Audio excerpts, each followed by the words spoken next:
ಒಂದು ಸೀತೆ ನಿರಪರಾಧಿನಿ ಅಂತ ಜನಕ್ಕೆ ಮನವರಿಕೆಯಾಗಿ ಪಶ್ಚಾತ್ತಾಪ ಪಟ್ಟು ಸ್ವೀಕರಿಸುವಂತಹ ವಾತಾವರಣ ನಿರ್ಮಾಣ ಆಗಬೇಕು ಅನ್ನೋದಕ್ಕೋಸ್ಕರ ಸೀತೆಯನ್ನು ವಾಲ್ಮೀಕಿ ಆಶ್ರಮಕ್ಕೆ ಕಳಿಸಿದ. ಆದರೆ ಅವನು ಎಣಿಸಿದ್ದೊಂದು ಆದದ್ದು. ಸೀತೆಯನ್ನು ವಾಲ್ಮೀಕಿ ಆಶ್ರಮದಿಂದ ಕರೆಸಿಕೊಂಡ ಯಜ್ಞಕ್ಕಾಗುವಾಗ.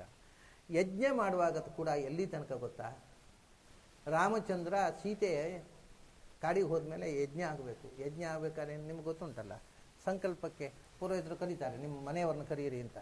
ಬೇರೆ ಯಾವುದಕ್ಕೂ ಕರೀದಿದ್ರು ಸಂಕಲ್ಪಕ್ಕೊಂದು ಕರೀತಾರೆ. ಅವನು ಬರೀ ನೀರು ಕೊಡ್ಲಿಕ್ಕೆ, ಕಡೆ ಗಂಡನಿಗೆ ನೀರು ಕೊಡಲಿಕ್ಕೆ ಹೇಳ್ತಿಬೇಕು.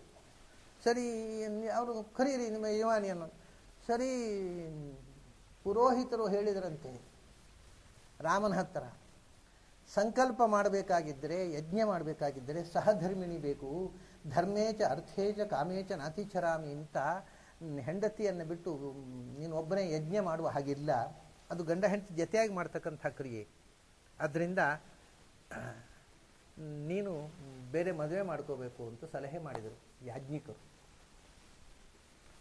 ರಾಮಚಂದ್ರ ಏನು ಮಾಡಿದ ಗೊತ್ತಾ, ಒಪ್ಕೊಳ್ಳಿಲ್ಲ. ಬೇರೆ ಯಾರಾದರೆ ಹೌದಾ ಹಾಗಾದ್ರೆ ಕೂಡಲೇ ಚಂದದ ಹುಡುಗಿ ಎಲ್ಲಿ ಉಂಟು ನೋಡಿ ಒಂದು ವ್ಯವಸ್ಥೆ ಮಾಡಿ ಅಂತ ಹೇಳಿಬಿಡ್ತಿದ್ರು. ರಾಮಚಂದ್ರ ಮದುವೆಗೆ ಒಪ್ಪಲಿಲ್ಲ. ಯಾವ ಕಾಲಕ್ಕೂ ನಾನು ಇನ್ನೊಂದು ಮದುವೆ ಆಗೋದಿಲ್ಲ, ಮತ್ತೆ ಯಜ್ಞ ಆಗಬೇಕಲ್ಲ. ಅವನು ಹೇಳ್ತಾನೆ, ಅಲ್ಲ ನಿಮ್ಮಲ್ಲಿ ಉಂಟಲ್ಲ ಪ್ರತಿನಿಧಿ ಅಂತ, ಈಗ ಯಾವುದಾದ್ರೂ ಒಂದು ಹೋಮ ಮಾಡುವಾಗ ಪ್ರತಿನಿಧಿ ಅಲ್ಲಿ ಒಂದು ಕುರ್ಚೇಡಿ ಅಂತ ಹೇಳ್ತೀರಿ. ಅಲ್ಲಿ ಒಬ್ಬ ಪುರೋಹಿತ ಬರಲಿಲ್ಲ ಅಂದರೆ ಅವನ ಬದಿಗೆ ಕುರ್ಚ, ಒಂದು ತೆಂಗಿನಕಾಯಿ ಎಲ್ಲ ಇಡ್ತೀರಲ್ಲ, ಹಾಗೆ ಪ್ರತಿನಿಧಿ ಏನಾದರೂ ಇಡ್ಲಿಕ್ಕೆ ಬರೋಲ್ವಾ, ಹಾಗೆ ಮಾಡಿ, ನಾನು ಬೇರೆ ಮದುವೆ ಆಗೋಲ್ಲ ಅಂತ ಹೇಳಿದ. ಕಡೆಗೆ ಎಲ್ಲಿ ತನಕ ಅಂದರೆ ರಾಮಚಂದ್ರನೇ ಅದಕ್ಕೆ ಸಾಲ್ವ್ ಮಾಡ್ದ. ನಹಿ ನಹಿ ಹಿರಣ್ಮಯಿ ಸೀತಾ ಪ್ರತಿಕೃತಿ ಅಂತ ಸೀತೆಯ ಪುತ್ಥಳಿಯ ಚಿನ್ನದ ಪ್ರತಿಮೆ ಮಾಡಿಸಿ ಇಟ್ಟಾರೆ.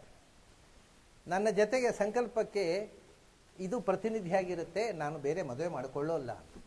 ಇಷ್ಟು ದೀಕ್ಷೆಯಿಂದ ರಾಮಚಂದ್ರ ಸೀತೆಯನ್ನು ಪ್ರೀತಿಸಿದ್ದ. ಅವಳ ಅಪವಾದ ಹೋಗಬೇಕು ಅಂತ ಆಮೇಲೆ ಕೊನೆಯದಾಗಿ ವಾಲ್ಮೀಕಿಗಳೇ ಕರ್ಕೊಂಡು ಬಂದು ಇದನ್ನು ಮಾಡಬೇಕು ಅಂತ ಮಾಡಿದರೆ ಸೀತೆ ಬಹಳ ಭಯಾನಕವಾದಂಥ ಒಂದು ಪ್ರತಿಜ್ಞೆ ಮಾಡಿಬಿಡ್ತಾಳೆ. ನಾನು